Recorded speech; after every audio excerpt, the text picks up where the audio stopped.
Why should I play chords on the mandolin? I'm a melody instrument. No, you're not. You are a melody instrument and a chord instrument and everything in between at the same time. What, really? Okay, well, then what should I do? You should absolutely practice playing chords on the mandolin if you aren't already, and here are 3 great reasons why. Number 1, you can use chords when you're singing songs. That's really great. Number 2, it's more fun to play with others when you can take turns backing each other up. And number 3, you can use chord knowledge when you want to play multiple strings at the same time when you're playing a melody. Great! Well then, how do I know what chords to play when I'm playing melodies and songs? I'm so glad you asked. Welcome to this lesson. Here are 5 useful tips on how to know what chords to pick when you're playing over melodies and songs. Tip number 1. You have to know what diatonic chords are. I made a whole video explaining it in depth, and there's a link for it in the description. But basically, when you have a scale like the D scale, for instance, you have 7 notes, 1, 2, 3, 4, 5, 6, 7, 1. And if you play notes from the scale and you play, say, the first note, and then you skip the second, you play the third, you skip the fourth and play the fifth, then you have what's called a 1 chord. If you play, so this is the 1 chord. If you play notes number 2, 4 and 6 from the D scale, you get this. This is the 2 chord. And that's the way we go. Notes 3, 5 and 7, that's the 3 chord. And this is our 4 chord, 5 chord, our 6 chord, and for the 7 chord I want to show it like this. This is the 7 chord and the 1 chord, or like this. Okay, so all of these chords in D, for instance, they go well with any tune or melody that sticks within the key of D major. And how can you work with these chords? One thing I like to do is to visually orient myself to all the diatonic chords from the root note. So when you're playing a chord like, say, a D major here, in this shape you just have to know which note is the root note for this chord that I'm playing. And I like to think of this shape as the root note being here. So here on the 5th fret, this is always the 1 chord. If you go 2 to the right, 2 frets to the right, this is the root of the 2 chord. And 2 is always minor. So you use this shape. So it's the 1 chord, the 2 chord, the 3 chord of the key is always down and then 3 to the left. So here's the root of the 1 chord, right? Move down a string and then 1, 2, 3. Play a note with this, play a chord with this as the root note, and it has to be a minor chord because 3 is always minor. So this is the 3 chord. For the 4 chord, it's always down from the root and then 2 to the left. So now we play a major chord because 4 is always major. And we play it with this as the root note. And it's G. Here's the 5 chord. It's directly below the root of the 1 chord always. So here. And it's an A. It's this shape.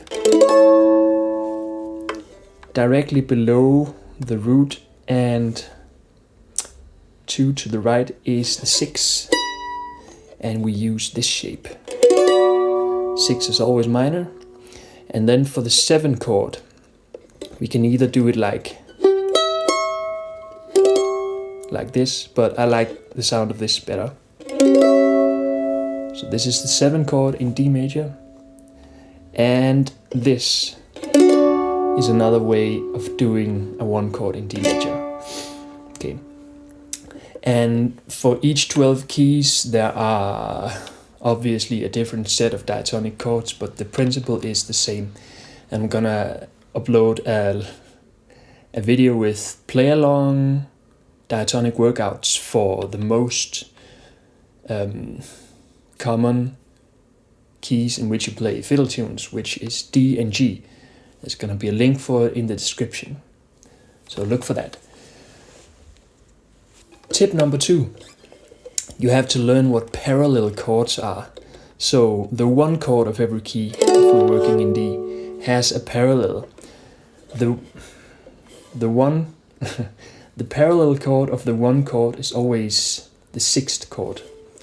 So here's the 1 chord, here's the 6th chord. And anytime you would play one, you can play the other. I'm not going into too many examples here, but just know that. For the 4 chord, which is G in this instance, you can always play the 2 chord, which is this.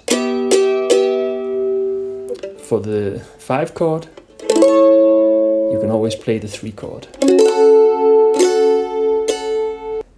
Tip number 3, learn to play the tune. That helps you hear what the tune needs, and it helps you to see what chords the notes in the melody are part of.